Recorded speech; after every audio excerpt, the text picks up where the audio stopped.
So, if you guys aren't aware, the new Warner Bros. Multiverse has finally had a first look at their actual game. So we've gotten a sneak peek at some gameplay, some of the mechanics, and some of the things that the team is focusing on while developing the game. Now, of course, there's been a lot of comparisons to Nickelodeon All-Star Brawl, which just came out recently, but I'm already more excited for this game than it ever was for that game. So I thought I'd take a little look at it and talk about it myself, especially since platform fighters have been a huge interest of mine, since I'm waiting for games like Framemakers to come out later on next year. So let's talk a bit about that first look. So they gave us a brief overview of the game and a few of the mechanics as well, talking a bit about what they've developed so far. And we got quite a bit of information there that I'd like to touch on briefly. And from there, we've been shown that, unlike Nickelodeon All-Star Brawl, this game actually has a stellar all-star cast of voice actors, so you'll be able to get that full experience that Nickelodeon All-Star Brawl was sort of kind of missing. Additionally, there is a good emphasis on team combat modes as well. 2v2 is going to show up prominently in that game, and a lot of the characters have special moves and mechanics that allow them to contribute to this style of gameplay, such as Steven Universe's shield allowing him to block attacks for himself and his teammates. And I think that's a very interesting approach to this game, because that's not something we've seen as much. 2v2 has been prominent in Smash games, but really it's always been sidelined. Since they're taking that into account from the beginning, we'll be able to see some mechanics uniquely suited for that style of gameplay. One more thing I'd actually like to touch on in regards to their first look is, similar to Nickelodeon All-Star Brawl, something I love is they actually decide to embrace a lot of the community stuff and some of the memes. Of course, we see the Super Saiyan Shaggy, which is always nice. Those memes went around a while back, and they always pop back up every once in a while. But now I'd actually like to touch on something that I think not everybody has seen so far, and that is the MultiVersus website. And on there, there's quite a bit of info that I would love to go over with you guys. So let's head on over there. So, here we are at the MultiVersus website, and of course, this is the landing page for the site, and I highly recommend you check it out yourself as well, because if you want to join these playtests, get in on the game early, here is where you're going to need to go to sign up. So, they of course have the game overview and the game roster, as well as a frequently asked questions section, which is going to be very interesting, so we'll touch on that in a bit. So, of course, on the game overview page, they have the trailer for the game. I believe this is what we've shown already, the first look for the game.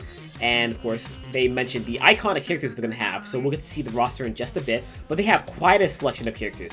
On that note, I'll be a day one Harley Quinn main most likely, so catch me playing some of that on my Twitch, twitch.tv/namelessnathan. Of course, they also have a bunch of iconic maps to go along with the iconic characters, so look forward to that. And it will be cross-platform, which is unfortunately not something that's extremely common amongst fighting games, but here it will have it, so you'll be able to get to play with your friends from different platforms such as PlayStation, Xbox, as well as PC players, which I am one of the PC players.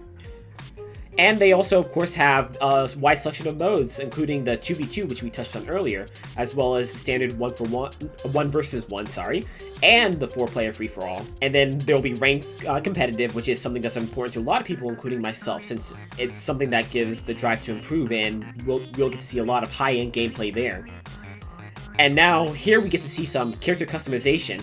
Of course, I haven't actually mentioned this yet, but this game will actually be a free-to-play game with paid elements, so presumably these cosmetics will be paid for, which is fine, in my opinion. The game needs to make money somehow, and as long as it enables them to continue to put out good updates and to be able to polish the game more, I'd be happy to spend some money on this game myself. Of course, they touch a bit more on competitive, you know. And then, of course, they do plan on updating it regularly, which is what I'm actually looking forward to, because games like these, as long as they get supported, can continue to grow, continue to have a loyal player base, and there'll be something to continue to look forward to as time goes on. This, of course, will be coming out in 2022, as you see down here, so it'll be another game to look forward to in 2022, just like Framemakers will be, which is another game that I will be touching on in a future video, hopefully. Now we actually get to touch on that roster. So here we have quite a few characters here for us to delve into. Of course, Arya Stark from Game of Thrones, Batman from Batman, Bugs Bunny, Finn the Human, Garnet, Harley Quinn, Jake the Dog, Rain Dog, Shaggy, Steven Universe, Superman, Tom and Jerry, and Wonder Woman. The only one I'm not familiar with is Rain Dog, who I actually think might actually, yeah, this is a character directly from MultiVersus, so who knows, maybe this hints at like a story mode or something like that. So yeah, they eventually mentioned in the text here, there's a great dimensional cataclysm, so that's presumably the catalyst for this game. So maybe we'll get to see a campaign that we can go through. That's always fun. If you guys haven't played Brawl, the Subspace Emissary is a top tier story mode. But yeah, feel free to look at this roster yourself if you're not familiar with any of the characters. There's a lot of iconic characters here, and I'm sure they'll give you a bunch of good information to go through. But for now, let's head on over to the most important part of the site, in my opinion, the frequently asked questions. Alright, let's start off with, what kind of game is MultiVersus?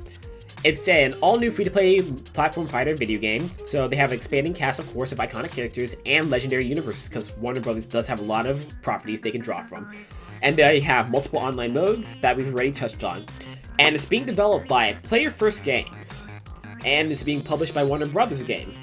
And then, like I said, it's releasing 2022, and will be available on many platforms, including the Xbox Series X and S, Xbox One, PlayStation 5, 4, and PC. And then it's going to be on PC via Steam, which is always exciting.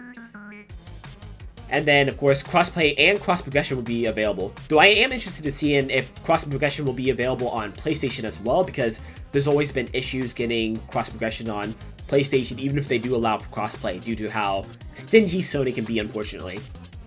And we've already touched on the roster, so let's skip over that. Though they will be adding more characters, as they touch on right here. Now, we've already touched on modes, but something that's really important is the netcode. So MultiVersus is confirmed to have rollback netcode, and it will be server-based. I believe somebody has compared it to Brawlhalla, who does, I think, the same thing.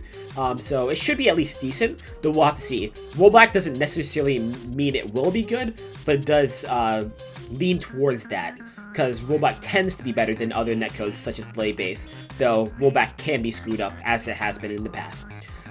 Of course, yes, it's a free-to-play game with in-game purchases, so like I said, we saw some cosmetics. I believe they showed some on Jerry wearing like different outfits and stuff like that, and they look actually pretty good, so I will be looking forward to that. And of course, there is going to be opportunities to play MultiVersus before the game releases, so like I said, feel free to head on over to this website, sign up if you really want to get on this action, because if you do not, you might miss out on being one of the first people to play this game, so give it a shot. You're not guaranteed entry, but if you don't give it a shot, then you definitely won't get in, so there's just a bit of an overview of some of the stuff they've revealed so far. Hopefully you guys are just as excited as I am. I will be playing a ton of this, hopefully, as well as many other games, but this is definitely something that I'll be looking forward to, especially since Nickelodeon All-Star Brawls didn't really turn out as well for me, and that's mostly because, for some reason, my online experience was very terrible with the game lagging repeatedly. Hopefully they fixed that for me sometime, but it might have just been an isolated incident on my part. But yeah, if you're looking forward to more games like this, feel free to subscribe to the channel, give it a like if you learned something new. Look forward to more stuff from this channel. I know I haven't used this channel much, but I will be pumping out some more stuff in the future, with some stuff coming over from my Twitch that'll be edited down, as well as some other informational stuff about Framemakers, as that game comes closer to release. And I actually have access to the alpha of Framemakers when it's that release, so I'll be streaming and doing some videos on that as well. So feel free to stick around for that. And have a great day, and I'll see you another time.